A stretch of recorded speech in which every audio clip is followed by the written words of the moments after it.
In a previous video, I introduced SPHERIC. Those are the guardrails every public information officer should consider before capturing or sharing images from incident scenes. SPHERIC helps us decide whether we should capture images at all. Now that you understand those principles, let's talk about how I actually capture and edit digital images at incident scenes. This applies to both photography and videography. Let's start with the most important point. The best camera is the one you have when you need it. If all you have is your mobile phone camera, that is absolutely okay. Image composition and lighting are far more important than the equipment used to capture the image.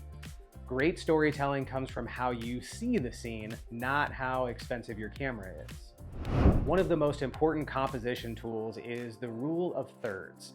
Subjects placed along the thirds of a frame are almost always more visually appealing than subjects placed dead center, like what I am right now. Most cameras, including smartphones, allow you to turn grid lines on, so if you're unfamiliar with the rule of thirds, use those grid lines. They make composition much easier, and it makes your images seem more intentional. Whenever possible, change your shooting position. That might mean kneeling down and shooting upwards towards the scene. It might mean shooting from the top of a fire engine, or capturing the scene from an elevated building or apparatus up high. These perspectives help tell more of a three-dimensional story instead of a flat side profile image of buildings or vehicles. When it comes to photography, and for most PIO purposes, horizontal images and videos are preferred. They work better for social media, websites, presentations, and make it easier when you're doing video editing. That said, vertical images can offer a unique perspective and work well for document covers and reports. If you're unsure which orientation you'll need, shooting in a 1:1 square format gives you flexibility to edit later. When appropriate, placing agency branding in photos is valuable. It helps with marketing, easy identification on social media, and future use in documents or wall art.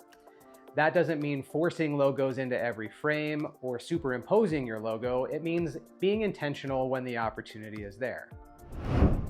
At visually calm scenes, I may only post one image that captures the overall picture on social media. At visually complex scenes, I try and capture at least 3 angles from public view for posting. And when it's safe to do so, I also capture a photographic 360 of the scene for at least internal documentation. I apply the same principles to videography. I typically capture 4K horizontal video. I hold each angle for about 10 seconds. 10 consecutive seconds is usually more than enough for on-scene compilation videos and social media posts. Unless the scene is extremely dynamic, longer clips are rarely necessary. When photographing people, it's generally best to leave space in the frame in the direction they're looking. That said, this is still visual art. It's okay to be creative. I've intentionally framed subjects with space behind the subject to capture the scene of what they were in command of, like in this image. When I capture photos on my phone, I rarely do heavy image enhancement before I post them. For video, I'll often import clips into iMovie and create a single compiled video from multiple angles.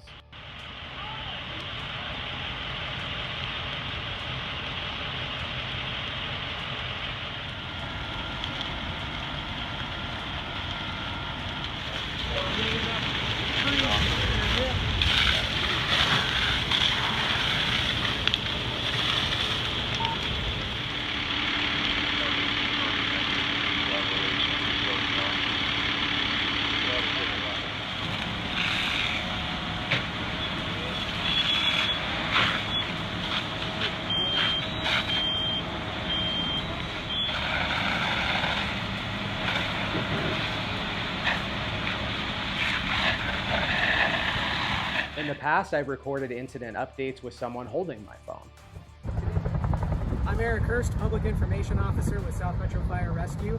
I'm here in the Backcountry subdivision at the intersection of Skydance Drive and Spirit Rock Point, where structure protection is in place on these homes from the Chat Ridge 2 fire. At last estimate, it was 275 acres, but we know that it has grown significantly. Thankfully, firefighters and air resources have protected all of the homes. None have been damaged yet, and there are no injuries to report. Winds and dry fuel are still making this a big challenge, and we will continue to keep you updated here. Today, I would use a wireless microphone and likely a small action camera for that type of video. Most PIOs have experienced this. At major incidents, calls, texts, photos, videos, and social media updates quickly drain phone batteries. Phones are convenient, user-friendly, and budget-friendly, but they do have limitations, and that's where dedicated cameras come in. I overcome those limitations by photographing scenes with dedicated digital cameras. It's important to note that I'm a tech geek. I photograph very fast-moving subjects in my spare time while I'm storm chasing, so my camera setup goes far beyond what most PIOs need. For PIO purposes, a camera capable of 6 to 10 frames per second is way more than sufficient. Digital cameras with interchangeable lenses offer more creative flexibility. More importantly, they offer visual reach at emergency scenes. Unlike digital zoom on phones, optical zoom maintains image quality. During some incidents, I've captured video with long lenses like this one, downloaded those clips to my phone, and used them alongside phone footage to better tell the story.